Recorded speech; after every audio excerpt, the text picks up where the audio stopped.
Yeah, can you hear me? Okay. They were babies. Oh, they were babies.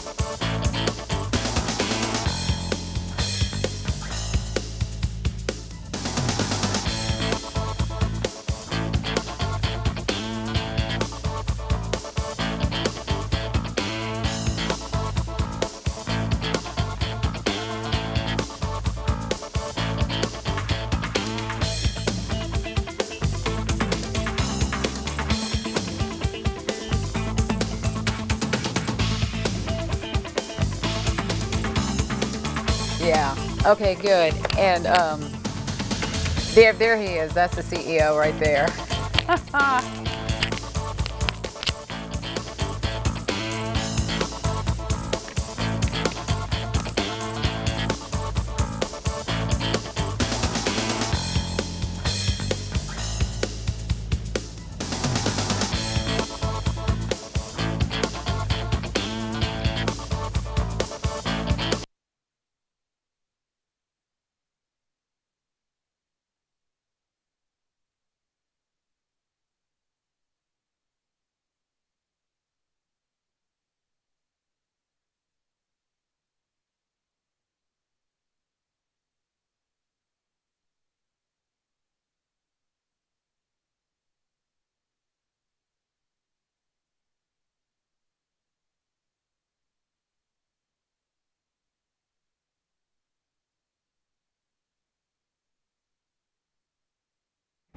We are seeing nice weather as you're heading out for your Thursday afternoon, but we do have that severe weather potential as we're heading into your Friday evening.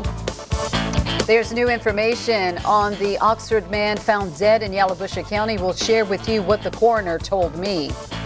It's been 9 months since Davis Wade disappeared in Alcorn County. We'll have the latest on the search. They were babies. Oh, they were babies. A family is devastated after a horrific crash in Panola County that killed 5 young people. TikTok is fighting to stay in the U.S. The CEO is testifying before lawmakers about the app. This as we give you a live look at the hearing in the nation's capital. Governor Tate Reeves signs a bill into law that has to do with sidearms. WTVA 9 News at noon starts right now. Live, local, late breaking. This is WTVA 9 News. Hello, friends. Thanks for making WTVA 9 News at noon your choice for news. I'm Tanya Carter. The weather tops our broadcast. This as we give you a live look at Storm Track Doppler radar. Now, you can see right now it is clear in our area, but severe weather chances are expected to increase Friday night. Right now, let's check in with WTVA meteorologist Chelsea Simmons for the first look at the WTVA Severe Weather Authority forecast and just how much of a threat are we expecting? Well, overnight, we saw that threat increase, that level 4, level 3 risk for most of us. But if you are heading out today, we're going to continue to track out some pretty nice weather. Temperatures warming up. We're seeing a lot of sunshine. Still some clouds lingering towards those northwest locations. So maybe not quite as much sunshine over towards Oxford, but it's still nice outside. Dry. We're not tracking out any rainfall just yet. That rain will move back in tomorrow. Temperatures where we have seen a bit more overcast, cloudier conditions. You can tell Corinth back over towards Oxford, sitting into those lower 70s. Upper 70s already Tupelo and Columbus sitting at 77. We're going to continue to warm up as we're heading into the afternoon, warming into those lower 80s. Still dry, still seeing a lot of sunshine as we're heading into your afternoon. Evening overnight, those clouds return ahead of that severe weather risk. Looking at that map, we have that level 4 Coffeyville, Grenada included in Kosciuszko, that level 3 risk for the rest of us. All forms of severe weather are possible with this, including strong damaging wind gusts, tornadoes, so just make sure you have multiple ways to get those alerts. Hopefully you won't need them, but with it being evening overnight, you need some way, if you do end up falling asleep, to wake up to. Tanya? All right, thanks Chelsea for that. And the best tool to keep you safe during life-threatening severe weather is WTVA's Weather Call Next Gen. Weather Call Next Gen will shoot you a text if your home is in the path of a severe thunderstorm and then call you if that threat increases to destructive hail or damaging winds. It'll even call you back to let you know that a tornado has been confirmed to be heading towards your location. With Storm Track Doppler radar, live lightning, and a complete readout of the storm's potential sent automatically to your smartphone. Weather Call Next Gen is everything you need to weather the storm for just $1 a month. You can scan the QR code on the screen for more information to keep your family safe. We are learning more about the Oxford man found dead in Yalobusha County. The Yalobusha County coroner Ronnie Stark believes that Curtis Vaughn may have died sometime late Tuesday night or early Wednesday morning. He says his death is now being investigated as a homicide because his body showed signs of trauma. The coroner says a passerby spotted Vaughn's body on County Road 214 near the Water Valley Airport Wednesday afternoon. He actually got called out to the scene around 1:52 p.m. Oxford police reported Vaughn missing Monday. Someone last saw him alive Monday night around 11. Oxford police told me this is now a joint investigation with both the Lafayette and Yalobusha County Sheriff offices. The coroner says that he will send Vaughn's body to the crime lab to hopefully determine his cause of death. WTVA's Garner Montgomery will have more on this case tonight on WTVA 9 News. It's been 9 months since Wade Davis disappeared in Alcorn County, and his family is not giving up their search for him. 78-year-old Wade Davis went missing on June 22nd of last year. Alcorn County Sheriff Ben Caldwell said that Davis disappeared on a Wednesday morning while walking his dog. Now, Davis' dog was found, but not Wade. The family is still offering a reward in hopes of finding him. WTVA's Avery Hilliard will bring us the latest on the search tonight on WTVA 9 News at 4. The cause of a crash that killed 5 kids from the same family is still under investigation. But the Panola County Sheriff says there is no indication that drugs or alcohol were involved in the crash. These are the 5 young people from the same family that died after their car ran into a creek Tuesday night in Panola County. The victims ranging in age from 12 to 19 years old.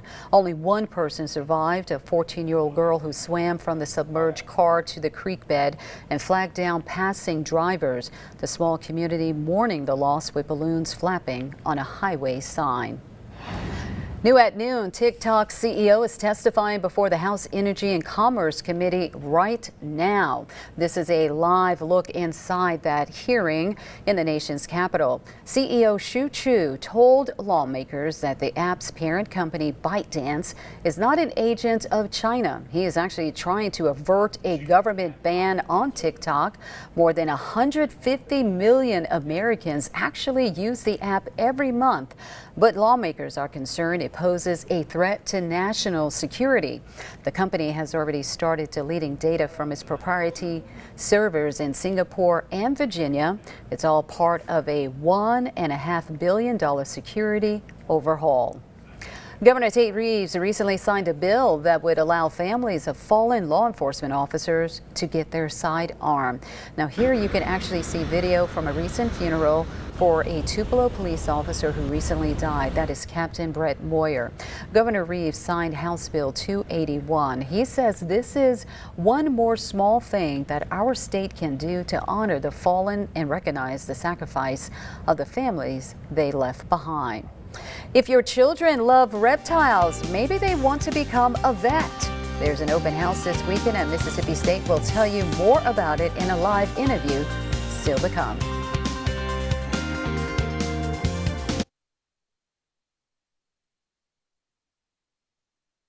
Bud and Burgers, I forgot about that. Yeah, Davis, I said Davis Wade. That's it now. That was my fault. Wait.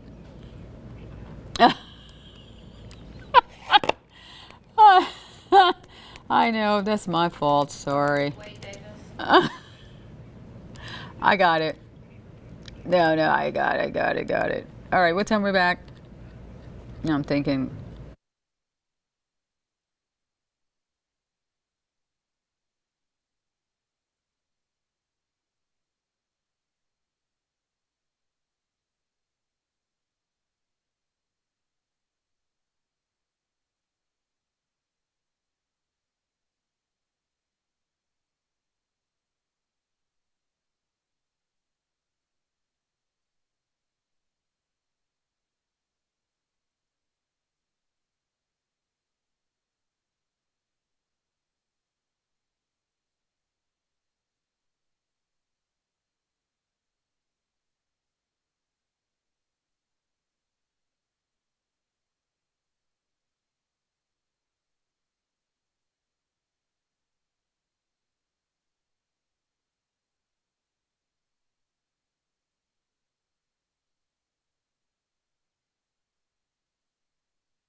Now, your WTVA Severe Weather Authority forecast with meteorologist Chelsea Simmons.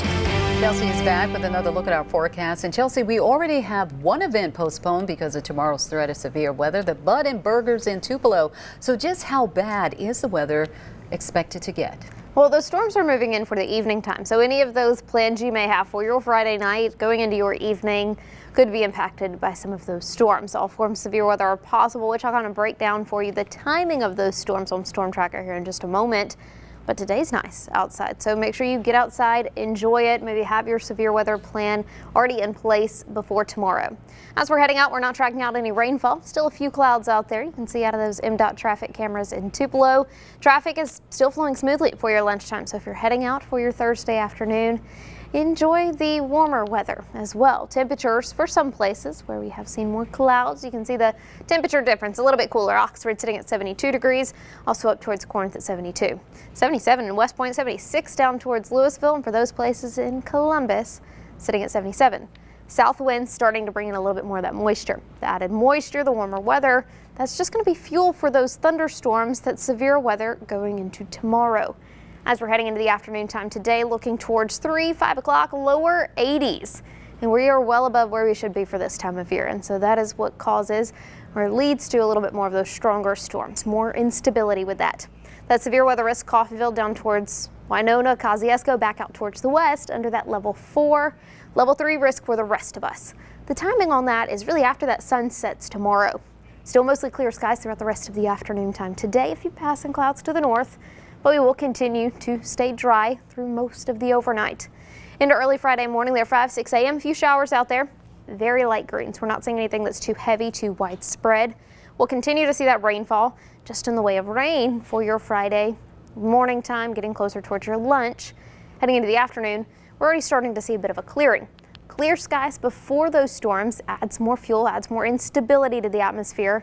That could cause some unsettling weather later. There's 7, 8 o'clock. We're seeing a few of those individual storms out ahead of that main line of storms. It's still pushed back closer to the Mississippi River by 7:30. But as we're pushing towards 9, 10 o'clock, still some individual storms out ahead, but they don't look as severe as that main line does. Oxford down towards Coffeyville, Grenada. And what we're looking at is still some of those kinks there in the line, trying to cause some of that rotation there, which we'll take a look at storm rotation here in just a moment. Getting closer towards the Golden Triangle region, parts of Alabama, midnight, 1 a.m. Moving out for your early Saturday morning. Of course, storm ingredients, we don't have any storms out there today. So looking towards your Friday, going into the evening time, a lot of those very bright reds. Most of that fuel, you can see very bright colors, almost yellow down towards, really back out towards the south and the west, where more places are under that level 4 risk. We will continue to see that fuel though as those storms push through. Looking at storm rotation, as those storms move in, you can see a lot of those very bright, long track swaths right there. But they're kind of one right behind another. They're going to be fighting for a lot of that same fuel, but we do see rotation with some of these. So make sure you have multiple ways to get those alerts Friday evening, going into your Saturday. But looking at the weekend, mostly dry. Sunday evening, though, those rain chances return. Temperatures, though, if you are heading out for your weekend, into the middle 70s. Tanya? All right. Thanks, Chelsea, for that update. You're invited to explore Mississippi State's veterinarian school. We'll share with you the details of an open house after the break.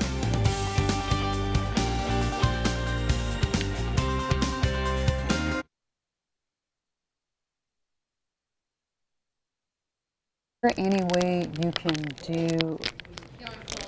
Yeah, pull up an MDOT camera for me. Because at the end, we're just going to go to you. Ah, ha, ha, you're so funny. All right, you want to bring up Claire real quick?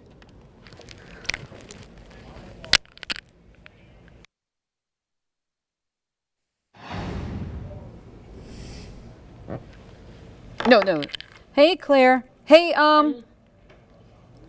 hey, Joe? Hey, did you go in and crop that for me? No. All right, Claire, can you hear me? I can. Oh, okay, great.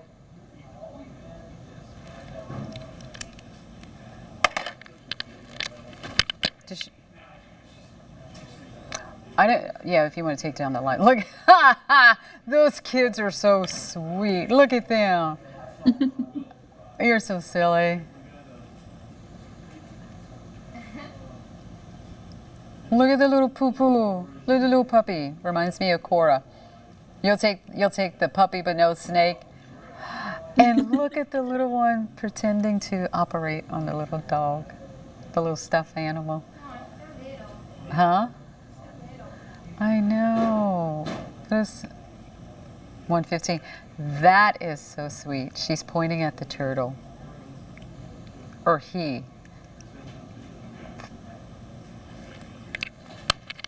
Yeah. Yeah, thanks, Joe. Thank you.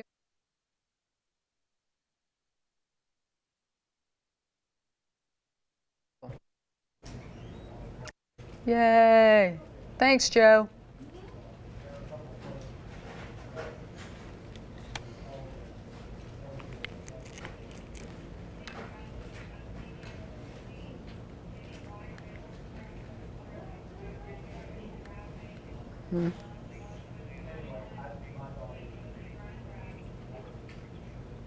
Where's this at? Houston, Texas?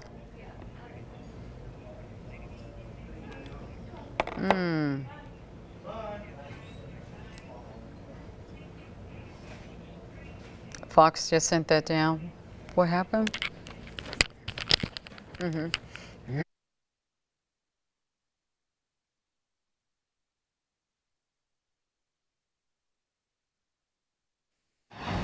New at noon, do you want to be a vet? If so, Mississippi State University is hosting an open house. It's a great way for you to meet the highly trained professionals who care for all kinds of animals. Joining us live from Starkville to tell us more about the event is Claire Wilson, the Marketing and Events Coordinator for the College of Veterinary and Medicine at Mississippi State. How are you doing this afternoon, Miss Claire? I'm great. How are you? Okay, so tell us about the open house, but first about the College of Veterinary and Medicine. So the College of Veterinary Medicine is one of 35 colleges of veterinary medicine in the United States, North America area. We are about 41 years old. We've been graduating veterinarians for 41 years now, and it's just one of the best places to work, honestly. We love it here. Our students are highly trained. They have more surgical training than many other veterinarian students in the country because they start their surgical training in the second year of their curriculum. And we say that they are practice ready the day they graduate. So they can go work in any general practice veterinary clinic they would like to the day they walk across the stage. Now, tell us about the open house that's happening beginning on Friday as well as on Saturday. Friday is a little bit special.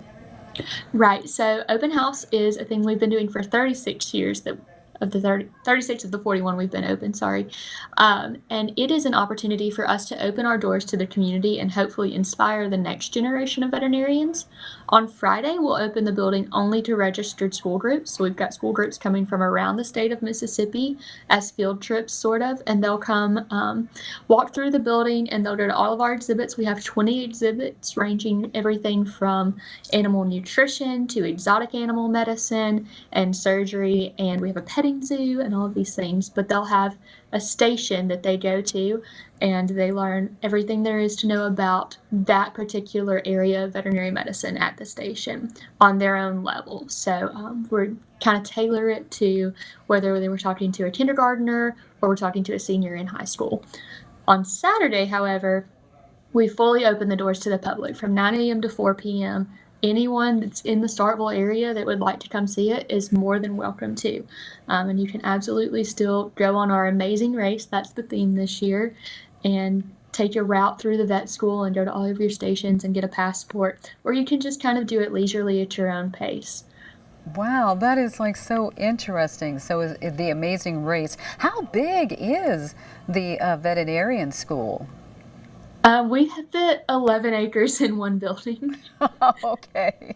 And that doesn't include our rear compound, so it's a very large building. Oh, wow. Now, Yes. of course, Mississippi State University, you guys made national headlines helping to care for Buddy, who we've all followed his progress from where he began to where he is now. How excited are you to even share that story so that people know, like, hey, we took care of Buddy here at Mississippi State?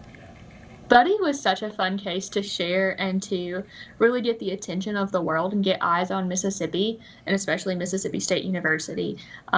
Unfortunately, he will not be at open house, but he is living very happily with Dr. Swanson, who is the surgeon that did all of his skin grafts. So Buddy is living his best life right now, and we're excited to tell everybody about all of the other amazing things that we can do as well. All right. Thank you so much, Ms. Claire Wilson, joining us this afternoon. Still to come on WTVA 9 News at noon. Don't miss a wonderful